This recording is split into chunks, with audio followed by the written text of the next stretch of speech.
noite. Fica de pé ainda. E você que está em casa, se prepare, porque a graça de Deus vai nos alcançar. Que alegria vir aqui, porque eu sou daqui de Curitiba, sou daqui da região. Que alegria encontrar com os meus amigos, porque quando eu morava lá em Rio Branco, em Itaperuçu, eu tocava com essa galera. Não sei se o pessoal da produção sabia. Vamos adorar o nosso Deus, porque Ele é digno de louvor. Vamos adorá-lo. Te amo, Deus, com o meu respirar. Amado meu, vivo pra te adorar.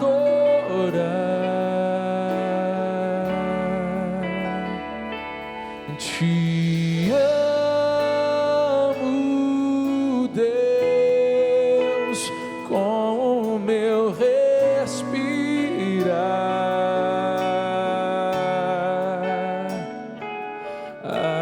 Amado meu, vivo pra te adorar.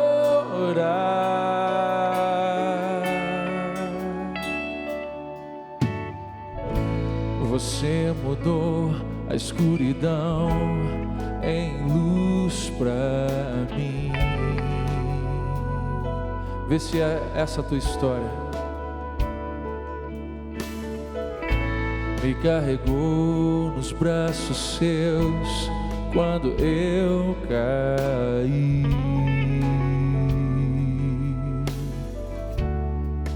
Amor tão grande, amor que eu nunca vi, amor tão forte, me abraça até o fim. Ergue seus braços. Te amo, Deus, com o meu respirar.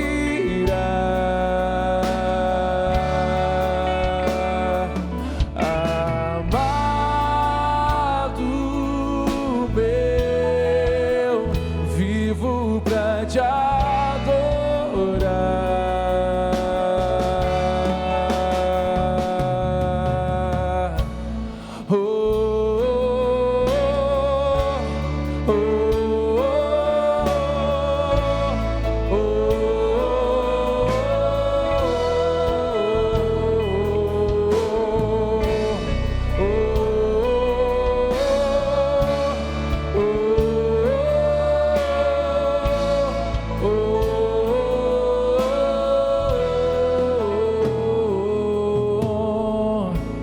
A distância entre quem sou e quem devo ser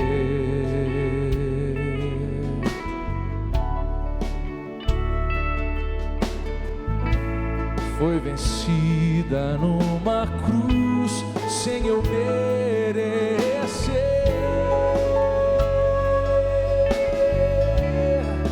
Amor tão grande, amor que eu nunca vi, amor tão forte, me abraça até o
Você vive para quê? Vivo. Eu vivo para te adorar.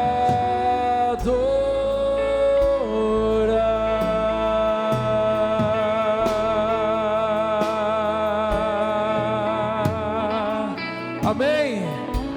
Quem vive para adorar o Senhor? Glória ao nosso Deus. Graças e louvores se deem a todo momento. Glória ao Pai, ao Filho e ao Espírito Santo. Amém. Quem aqui acredita que o tempo da libertação está próximo? Diga, eu acredito. Diga, eu acredito. Eu creio que a minha libertação está próxima. Está próxima. Você que está em casa, você que está aí assistindo, de repente eu não estou ali nesse meio, diga para você mesmo, eu acredito que a minha libertação está próxima. Diga, eu creio, vamos dizer juntos, eu creio que a minha libertação está próxima. E não sou eu, Gil Monteiro, quem está dizendo isso. É a palavra de Deus, é a palavra de Deus. Você quer ouvir a palavra de Deus que pode transformar a sua vida, sim ou não? Sim. Então pode tomar o seu assento, toma a sua cadeira. Você que está aí no santuário também assistindo, Deus te abençoe. A palavra, a vida flui daqui e chega até você. Você que está em casa, se prepare porque Deus quer tocar o seu coração de uma maneira que você nunca experimentou antes. Nunca experimentou. Então vamos à palavra de Deus. Quem estiver com a Bíblia, por favor, abra sua Bíblia no primeiro livro. Qual é o primeiro livro da Bíblia, gente? Qual que é? Ah, bom, eu ouvi umas outras coisas aí. Gênesis. Abra em Gênesis capítulo 3. É uma história que todo mundo conhece. Quem aqui já ouviu falar em Adão e Eva? Já ouviu falar em Adão e Eva? Sim, né? Quem não conhece? Alguém aqui conheceu Adão e Eva? Acho que não, né? Ainda bem, porque senão ia ser estranho. Você já sabe bem a história, né? Adão e Eva foram criados à imagem e semelhança de Deus. Eu não vou ler tudo ali, mas porque você já sabe a história. Foram criados à imagem e semelhança de Deus e estavam lá no paraíso. E segundo a palavra diz, e nós vamos ler daqui a pouco, ela diz assim, que Deus vinha ao final da tarde estar com eles. O que alguém ao final da tarde vai fazer na sua casa? E quando alguém vai na tua casa no final da tarde, o que essa pessoa está querendo? Café, não é? Eu penso assim, porque as pessoas que mais gostam da gente, que vão na nossa casa, que tem liberdade, elas vão no final da tarde, sempre tem um pãozinho, nem que seja o de ontem, mas tem para a gente servir, não tem? E se Deus ia no final da tarde, na brisa da tarde, visitar Adão e Eva, é porque Ele ia para ter com os amigos dele. Pense, não é um Deus distante, era um Deus próximo, era um Deus amigo, e que vinha ter com eles. E desse mesmo Deus tinha dito para eles, olha, Adão e Eva, vocês podem comer de tudo o que tem aqui, de todos os frutos, vocês podem comer de tudo o que existe nesse lugar, mas só não comam daquele ali, porque aquele ali vai fazer mal para vocês. Se vocês comerem daquele fruto ali, vai fazer mal. Então não comam, não façam isso. Vocês não precisam, não tem necessidade, tá bom? Então tá bom, amanhã eu volto. E aí, Deus voltou no final da tarde. Vamos ler o que aconteceu? Gênesis capítulo 3, a partir do versículo 8. Gênesis 3, versículo 8 diz assim. Eles, Adão e Eva...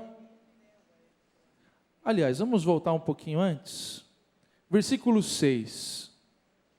Versículo 6. A mulher viu que a árvore era boa ao apetite e formosa à vista, e que essa árvore era desejável para adquirir discernimento. Tomou-lhe do fruto e comeu.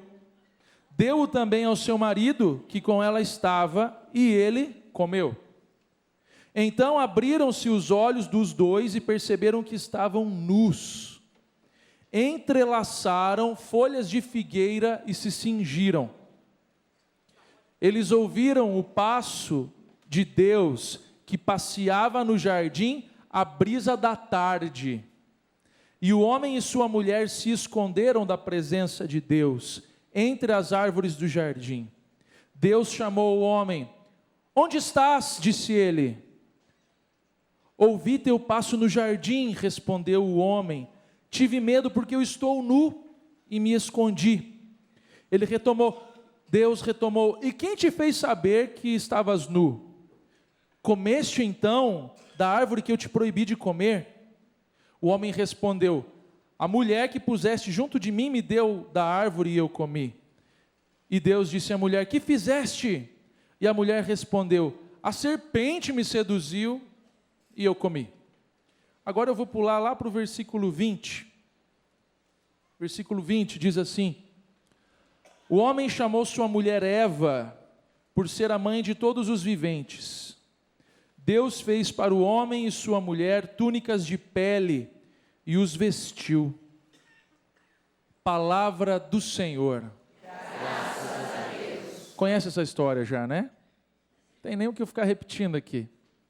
Só que tem uma história, essa história aqui é muito interessante porque, apesar dela ter acontecido há tanto tempo, ela acontece todos os dias e pode estar acontecendo agora e aqui nesse lugar. Como assim? O maior problema que o ser humano tem no seu coração é a culpa. A culpa. O maior problema que o homem e a mulher têm no seu coração é a culpa. Culpa do quê? Ou a culpa pelo que fez de errado, ou a culpa pelo que deixou de fazer e que poderia ter feito. Sempre a culpa. Não é à toa que Freud, o pai da psicanálise, ele fala que o maior problema da humanidade e o que ele sempre trata é a culpa. E que não há o que fazer com a culpa. Não há o que fazer com a culpa. Fato é que existe um ditado que é o seguinte: a culpa é minha e eu boto em quem eu quiser. E é verdade. É verdade. Sabe como? Chegou Deus lá no final da tarde para Adão. Cadê você, Adão? Eu vim aqui tomar o café da tarde com você. Onde você está? Cadê você? Cadê você?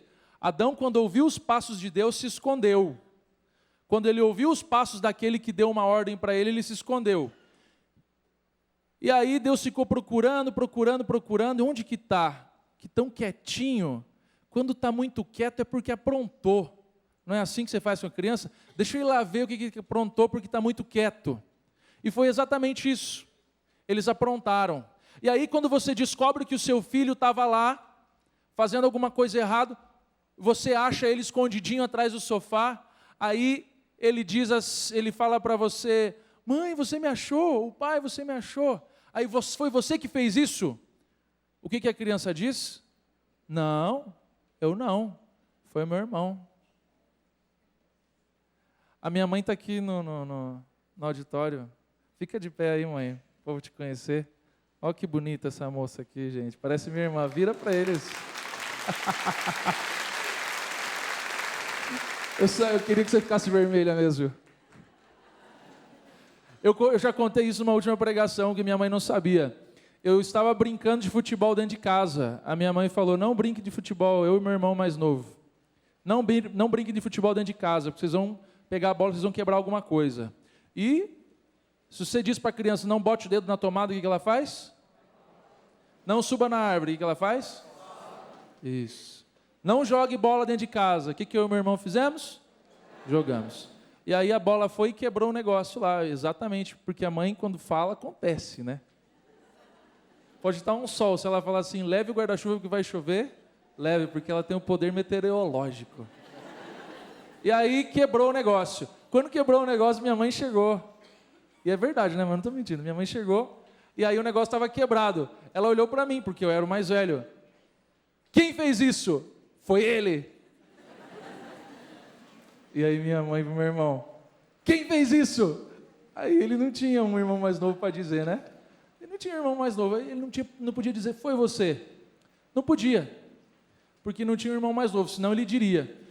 Aonde que começou essa história? Essa história começou lá atrás. O que você fez, Adão? O que você fez? Você comeu do fruto que eu proibi? Comi. mas a culpa não é minha, foi ela que me deu, foi ela. A culpa é minha, eu errei, realmente eu errei. Mas a culpa não é minha, a culpa é dela, eu coloco em quem eu quiser, então eu coloco nela. Eva, o que você fez? Você comeu do fruto? Ah, eu comi, mas a culpa não é minha, a culpa é da serpente. E aí a serpente é astuta, a serpente assume mesmo. Porque o demônio assume, ele faz o erro na vontade. Ele quer fazer um negócio errado, a serpente assumiu o erro. E nós, desde sempre somos assim, desde criança e quando adultos. Só que, qual que vai ser a solução disso da culpa? Porque é o seguinte, a gente faz coisa errada com muito mais facilidade do que coisa certa. Você precisa fazer esforço para pensar mal de alguém? Não. Você não precisa fazer esforço para pensar ou para fazer mal. Essa é a verdade. Mas para fazer o bem, para fazer alguma coisa relevante na vida de alguém, para se doar para alguém, a gente pensa... Quantas vezes você que está aí na sua casa, quando surgiu alguém, uma oportunidade de ajudar alguém, aí às vezes a gente até pensa, será que eu vou ajudar? Será que essa pessoa merece ajuda? Você que está em casa já parou para pensar, já passou por uma situação assim?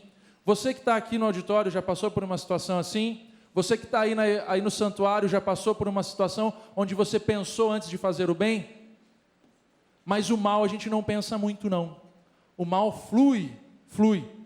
E aí, quando o mal acontece, existe uma culpa. Existe. E aí existe a culpa. Existe a consequência do mal que é feito. Existe algo que aprisiona, porque isso é uma lei. A gente pensa que a lei do aqui se faz, aqui se paga, é ditado popular. Essa é a lei da justiça, isso é a justiça. A gente faz, tem uma consequência. Existe uma culpa naquele erro que nós fazemos. E alguém tem que pagar o preço. Alguém precisa pagar o preço do erro cometido. Alguém precisa pagar o erro que eu faço. Alguém precisa pagar pelo fato de ter comido o fruto proibido. E aí, quando eles comeram o fruto proibido, eles perceberam que eles estavam errados. Lembra que aí eles não tinham percebido que estavam nus. Quando perceberam que estavam nus, o que eles fizeram na hora? Eles fizeram uma tanguinha, alguma roupa íntima, de folha de figueira. Eles costuraram para eles uma folha de figueira. Agora é o seguinte, quanto tempo dura uma folha de figueira, gente? Se você tirar agora, no final do dia, ela já está murcha, não está? Então imagina se aquela folha de figueira ia tapar alguma coisa assim. Nem no desfile de carnaval, que o pessoal usa mesmo, né? Um negócio pequenininho para tampar, não dura mesmo. E aí, eles tentando tapar, e é isso que a gente tenta fazer. Quando a gente erra, a gente pega o nosso erro e coloca a culpa em alguém. A culpa é minha, eu coloco em quem eu quiser. E aí, eu tento resolver a minha culpa do meu jeito. Eu tento consertar as coisas do meu jeito. E sabe qual que é o conserto do meu jeito? Eu vou justificando o meu erro. Eu vou justificando as coisas que acontecem comigo. Eu sou assim e eu vou morrer assim. Ah, porque a culpa não é minha. Foi lá o meu pai e a minha mãe que me criaram desse jeito e agora eu sou assim. Ah, porque lá na minha terra é assim. Ah, porque a minha história é assim, eu sou desse jeito. Ah, porque eu sofri muito quando eu era criança, eu passei fome quando eu era criança. Ah, me foi negado muita coisa. Abusaram de mim. Fizeram coisas ruins comigo. Não foram tão bons comigo. Eu sofri bullying na escola. Eu fui negado. E aí a gente vai tecendo muitos cobrimentos de folha de figueira, só que folha de figueira não dura. Você diz uma justificativa para alguma coisa que você carrega no seu coração, mas não aguenta duas perguntas. Se começar o porquê e o para quê, desde quando? E vale a pena ficar sofrendo? E vale a pena ficar carregando essa corrente? Vale a pena ficar carregando essa dor no seu coração? Vale a pena ficar carregando essa culpa? Vale a pena ficar carregando a consequência do que aconteceu com você tanto tempo? Vale a pena. Até onde vale a pena dizer que você é a pessoa que você sofre o que você sofre por causa dos outros? Até onde dura isso? Até onde dura? Sabe até onde dura? Versículo 20 do capítulo 3, eu pedi para a gente pular. No versículo 20 ele diz assim, versículo 21. Deus fez para o homem e sua mulher túnicas de pele e os vestiu. Alguém tem alguma jaqueta de couro em casa? Quem tem jaqueta de couro? Jaqueta de couro não é resistente e dura, e dura, e dura, e dura. Porque o couro é bom, a pele é boa. Só que para você ter o couro, sei lá que couro é a sua jaqueta, é a sua roupa, o banco do seu carro. Para ter aquele couro, um animal precisou morrer. Sim ou não? Sim. Porque existe o couro sintético, mas o couro sintético é tão bom quanto o couro de verdade? Eu só tenho couro sintético, gente. Eu digo que é igual folha de figueira, né? Dura pouco, dura pouco. Porque para ter uma roupa que é de couro, o couro vai durar. Por isso que o couro é caro, porque o couro dura mais. Só que o couro precisa que um animal seja morto. E esse foi a primeira morte, o primeiro derramamento de sangue de que se tem notícia na face da terra, de que se tem notícia na Bíblia, quando Deus escolheu alguns animais e disse: vocês vão pagar pelo preço do erro do Adão e da Eva. Eu vou matar esses animais aqui, vou matar você, não sei, vou matar você, essa vaquinha aqui, e vou fazer uma roupa de couro, para proteger a nudez, para proteger a vergonha de Eva e de Adão. E aí alguém morreu, porque aqui se faz, aqui se paga. Alguém tem que morrer. Alguém tem que pagar o preço. Eu acho muito lindo uma história de um missionário argentino que conta no seu livro, O Discipulado, ele conta uma história assim, que a mãe dele chegou para ele e falou assim: meu filho, não vá na casa do vizinho roubar maçã. Você está proibido. Se você roubar, vai ter que apanhar. Alguém vai apanhar. Alguém vai apanhar. E eu acho que parecia muito com a minha avó. Porque minha avó não tinha o costume de ter a vara de marmelo. E ela ameaçava a gente, que se fizesse alguma coisa ali, tinha vara de marmelo. E a mãe desse missionário fazia isso. Se você roubar maçã, você vai apanhar. Aí, não roube maçã. O que a criança faz? Rouba a maçã. Quando ele voltou com a maçã com a boca cheia, ele conta no livro dele, a mãe estava com a vara de marmelo e ele já começou a chorar. Não, mãe, não me bata. Criança, você não quer apanhar? Não. Então toma a varinha de marmelo aqui na sua mão. Toma aqui. E ela entregou a vara de marmelo na mão dele e falou assim: bate na mamãe agora. Bate, pode bater na mamãe. Como assim, mamãe? Como eu vou bater em você? Porque alguém tem que apanhar. Alguém tem que pagar o preço. Você entende o que é justiça? Você conseguiu compreender o que é justiça? Justiça é que alguém tem que pagar o preço. Alguém tem que sofrer e morrer para pagar a consequência. Porque nós vivemos presos na nossa culpa. Nós vivemos presos nos nossos erros, no que a gente cometeu, no que a gente vai cometer, ou no que a gente não fez ainda.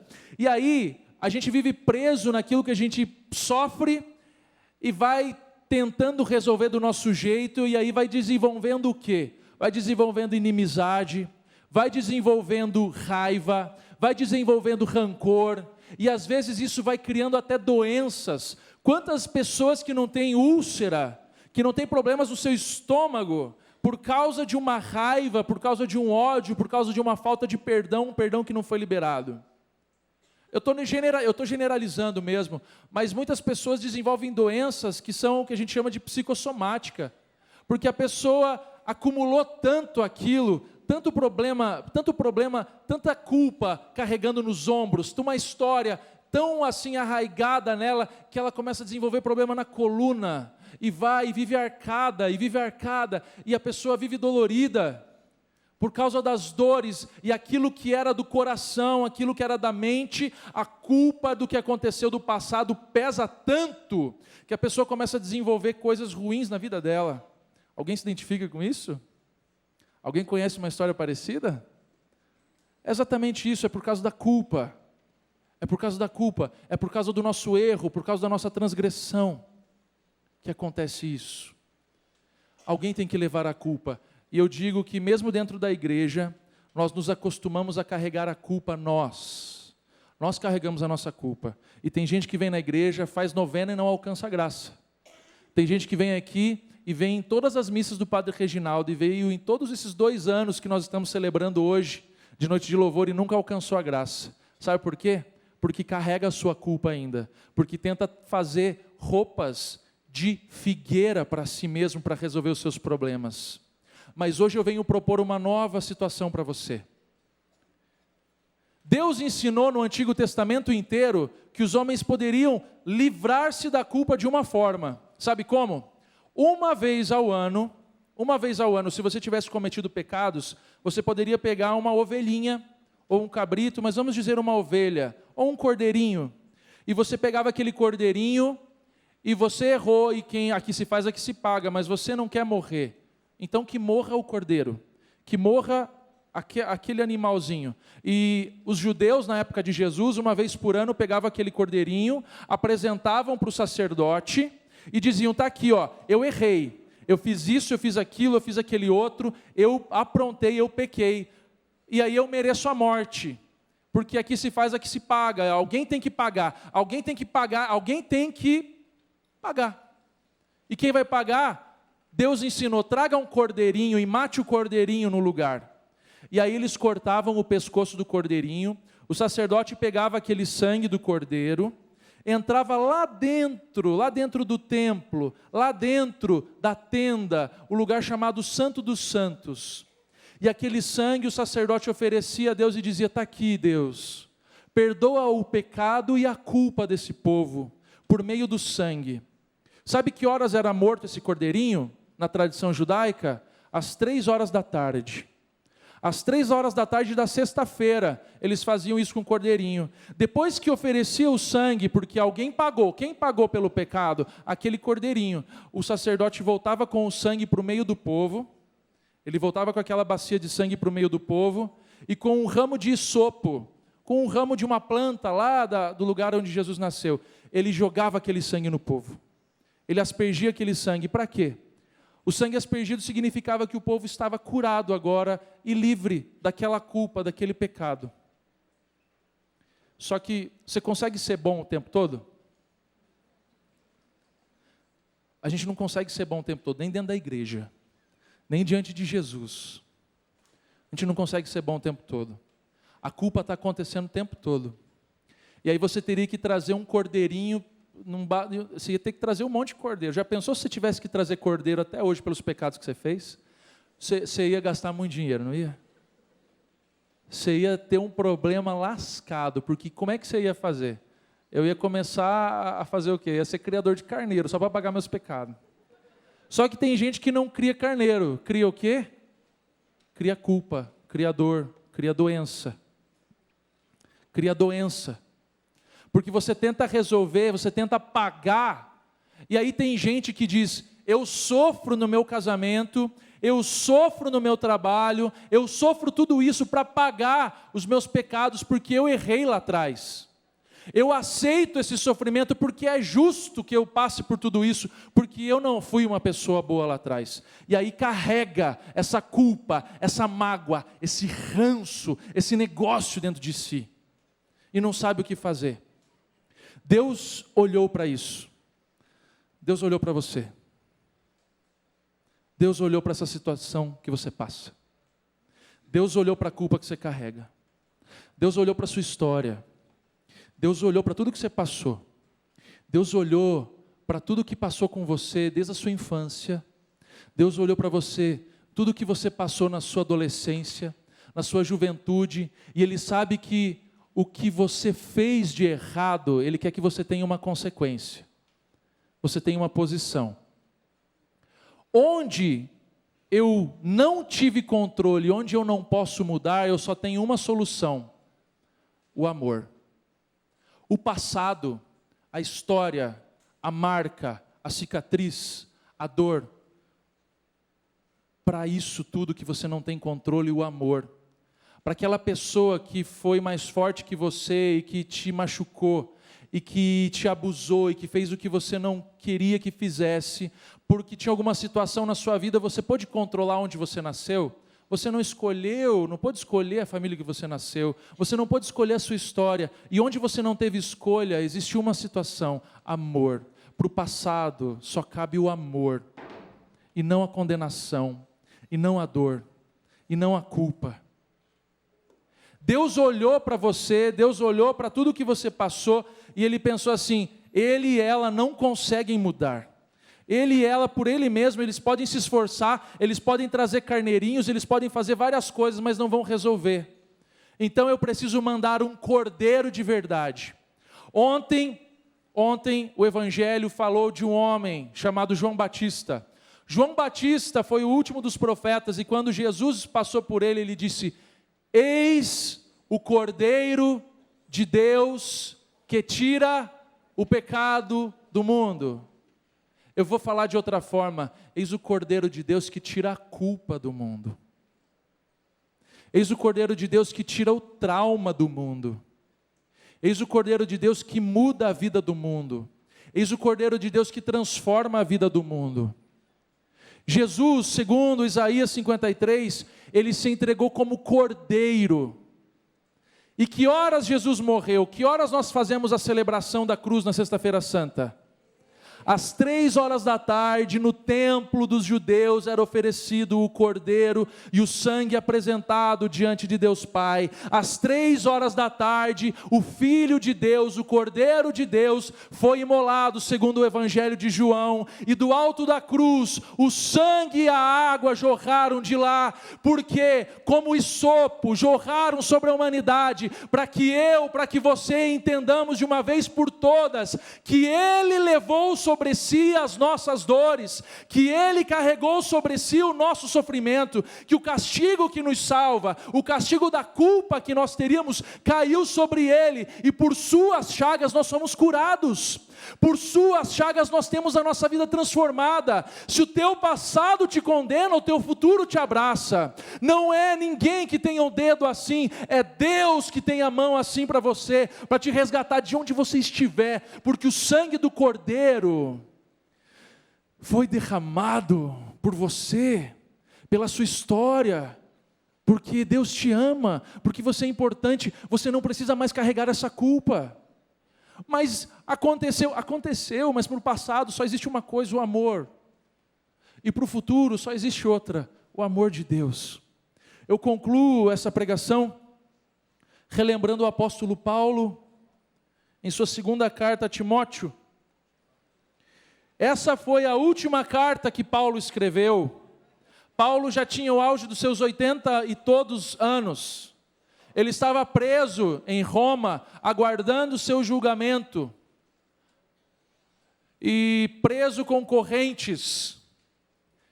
E lá preso ele escreveu a sua última carta, e mais apaixonada carta, para o amigo dele que foi Timóteo. E lá ele escreveu, em segunda carta de São Paulo a Timóteo, capítulo 4, no versículo 6.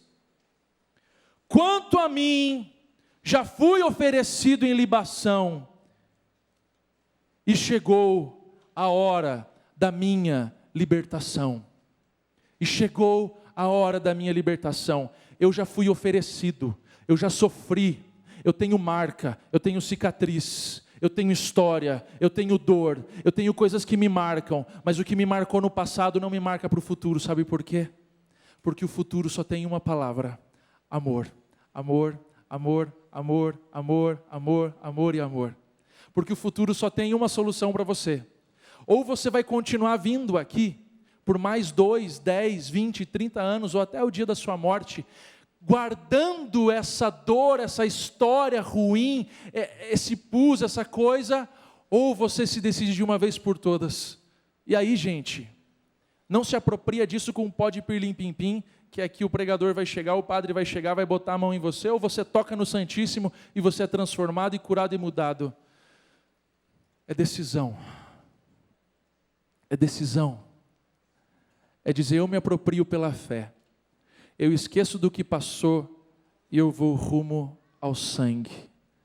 Porque o tempo da minha libertação chegou.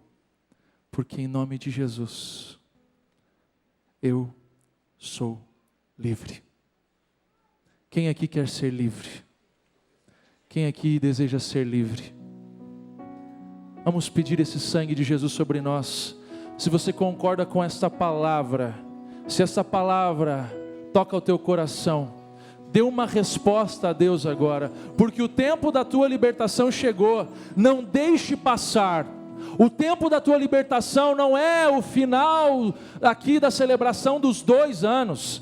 O tempo da tua libertação que está em casa não é o dia que você vier aqui conhecer o Padre Reginaldo Manzotti, ou o dia que você for em alguma missa de cura e libertação. O tempo da libertação é agora, é nesse momento. Você que está aí na sua casa, é para você que está assistindo, é para você que está aqui nesse lugar. O sangue de Cristo, o poder do Cordeiro de Deus está aqui nesse auditório. Há um mover aqui nessa sala, há um poder de Deus aqui que pode transformar a sua vida. Se você acreditar, o seu passado pode ser transformado. Ao passado uma coisa, o amor; ao futuro, o amor de Deus. Quem aqui quer o sangue de Cristo? Diga: caia o teu sangue sobre mim, Senhor. Caia o teu sangue sobre mim, Senhor. Com os teus braços erguidos, vamos clamar o sangue de Jesus sobre nós. Vem com teu sangue, Senhor.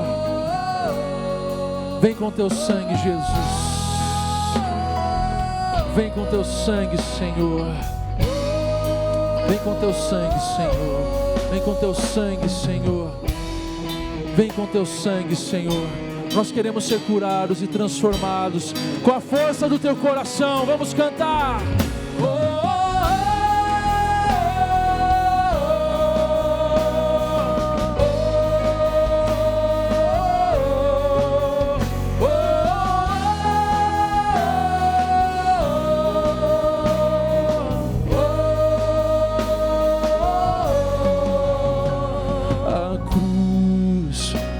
onde Cristo sofreu toda a dor, é o caminho que mostra o amor, que perdoa os pecados que eu fiz. Redenção eu encontro ali. Então eu percebo que as dores em mim, em verdade já estão na cruz. Seu morrer foi o preço por mim. Salvação eu encontro ali. E o que aconteceu? Troca sublime no altar da dor. O Filho de Deus por um pecador. Se o teu sangue curar toda ferida em mim, livre serei, ó Senhor, pra te seguir. Se o teu sangue curar toda ferida em mim, livre serei, ó Senhor, pra te seguir.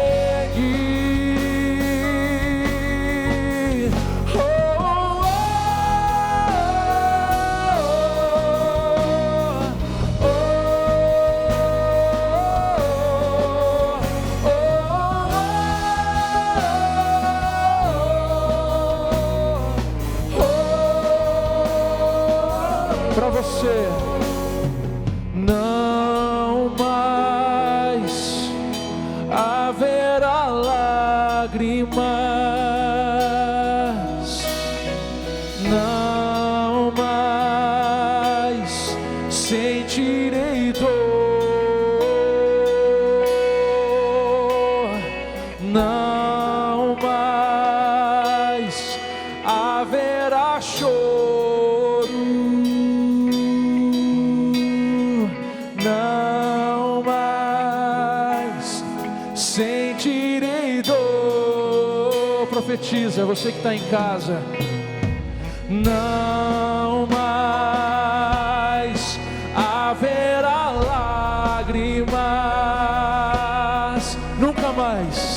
não mais sentirei dor. Você que chora, não mais haverá choro, não mais sentirei dor, se o teu sangue curar toda ferida em mim, livre serei, ó Senhor, pra te seguir. Se o teu sangue curar toda ferida em mim, livre serei, eu serei. Se o teu sangue curar toda ferida em mim, livre serei, ó Senhor, livre serei. A igreja, se o teu sangue curar toda ferida em mim, livre serei, ó Senhor, pra te seguir. Se o teu sangue